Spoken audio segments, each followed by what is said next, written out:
Nauna nang nag-anunsyo ng rollback ang Shell, Petron at LPG Marketers Association. Sex education maaari raw ituro sa kahit anong edad ayon kay Health Secretary Enrique Ona. Pero dapat daw ituro ito sa mga bata ng scientific manner.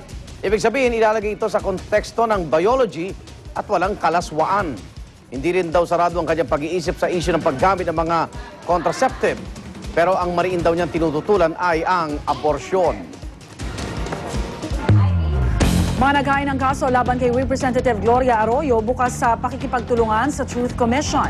Pero ayon kina Bayan Muna Party List Representative Teddy Casino at Nery Colmenares, mas mabuting nakafocus ang Truth Commission sa mga kasong hindi pa gaanong nahihimay tulad ng human rights issues. Kabilang po sa mga kasong isinampa nila laban sa dating Pangulo ay ang kasong paglabag sa Anti-Graft and Corruption Law, Ethical Standards Act at Obstruction of Justice.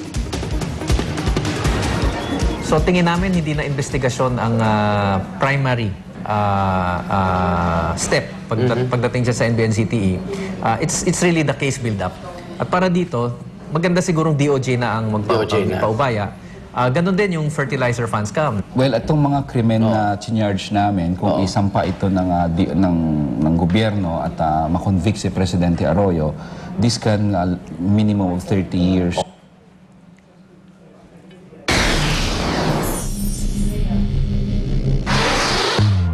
Mga manggagawa sa isang Japanese-owned electronics factory sa China nagwelga. Irereklamo po nila ang umano'y hindi patas na sahod at benepisyo. Bantay sarado naman ng otoridad ang mga manggagawa na 3 araw nang hindi nagtatrabaho. Nagsumite na ang mga manggagawa ng kanilang mga kondisyon para mapaganda ang sitwasyon nila sa kumpanya. Samantala, patuloy naman pinag-aaralan ng mga opisyal ng kumpanya kung tama lang ba ang hinihinging aumento. Hinihinalang Russian spy na nakulong sa Cyprus na wala na parang bula matapos payagang magpiyansa. Pinag-aaralan na ng mga pulis ng kanilang surveillance video na nakatalaga sa maaaring dinaanan ni Christopher Robert Metsos. Mahigpit na rin nilang binabantayan ang mga airport at pier. Wanted po si Metsos sa Amerika dahil sa umano'y pagpupondo nito sa isang tinatawag na spy ring doon.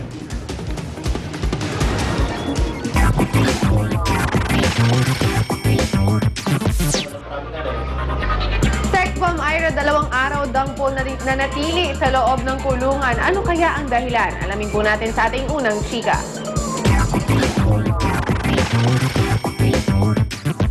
Sexbomb Ira, natulog sa kulungan ng 2 araw. Kamakailan lang ay nakulong ang kuya ni Sexbomb Ira Bermudez na si Riens Bermudez sa Hagonoy, Bulacan Police Station sa kasong carnapping na sinampa laban dito. Hindi kasi siya involved talaga. Naturo lang, napagbintangan lang. Tinuro siya nung sinasabing state witness nila na nakuhanan ng mga motor. Which is, doon sa state witness nila na-recover lahat ng ebidensya, tinuturo nila, kuya ko, na hindi naman alam ng kuya ko. So, dinala siya sa presinto, nung sinasabi nila, lahat na nakitang ebidensya dito, sa'yo yan, karnap yan, ikakaso sa'yo yan. Dahil sa nakagugulantang na pangyayaring ito, hindi na nga raw ipinamalita ni Ira sa mga sex bomb fans at ibang sex bomb members ang pagtulog nito sa kulungan ng 2 araw para bantayan ang kanyang kuya. Nagbantay ako for 2 days.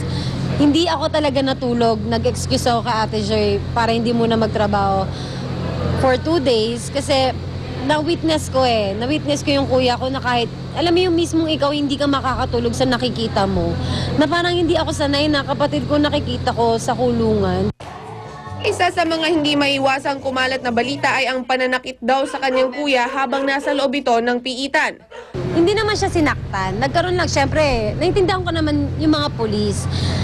Usually kasi mga pulis ganyan pag may nahuli, umamin ka, tinatakot lang naman. Hindi naman dumarating sa point na sinaktan.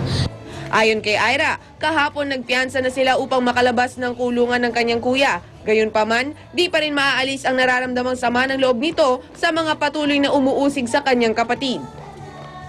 Kaya na nakakasama rin ng loob, diniin ng ganun yung kuya ko, tinakot natin. Ngayon, napatunayang wala namang kasalanan. Ano yung pwede namin gawin?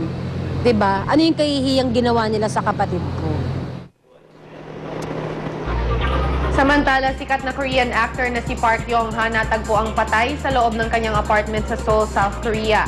Dinatnan ng mga pulis ang wala ng buhay na si Yong-ha na nakabigti gamit ang cord ng kanyang camcorder. Walang natagpo ang suicide note sa pangyayaring ito. Pero isa sa tinitingnang punot dulo ng kanyang umanong pagpapakamatay ay ang sunod-sunod na problemang dumarating sa kanyang buhay. Bukod umano sa pagbabalanse ng kanyang solo career at ng kanyang sariling entertainment company, inaalagaan din daw ni Yong-ha ang kanyang ama na may stomach cancer. Nakilala ang singer-actor sa role niya sa hit na Korean novela na Endless Love, Winter Sonata. Dancing with the Stars alumni na si Julian Hough, inspired nga ba dahil kay American Idol host Ryan Seacrest? Hindi diretsa ang sinagot ni Julian kung nanliligaw nga ba si Ryan sa kanya. Ayaw daw kasi niyang isinasa publiko ang detalye ng kanyang love life. At dyan po nagtatapos ang ating chikahan for this week. Kita-kita po tayo ulit sa Lunes. Ako po ang inyong morning kachika, Lou Andy. Have a great weekend. Para makatanggap ng mga pinakabagong balita via text, type lang ang GMA News Space On at isend sa 4627. At yan po ang mga unang balita sa umagang ito. Para pa rin sa mga nagbabagang balita, tumutok lamang dito sa GMA. Mula sa tahanan ng katotohanan, kasama si Connie Sison, ako po si Rhea Santos. Kung may balita, i-report sa GMA News, i-text ang Scoop Space, Message Space, ang inyong pangalan at address, ipadala sa 4627. Sa ngalan ng bumubuo ng GMA News and Public Affairs, ang ipila ng serbisyong totoo. Mga igan, ako naman Arnold Gravio, ito ang unang balita.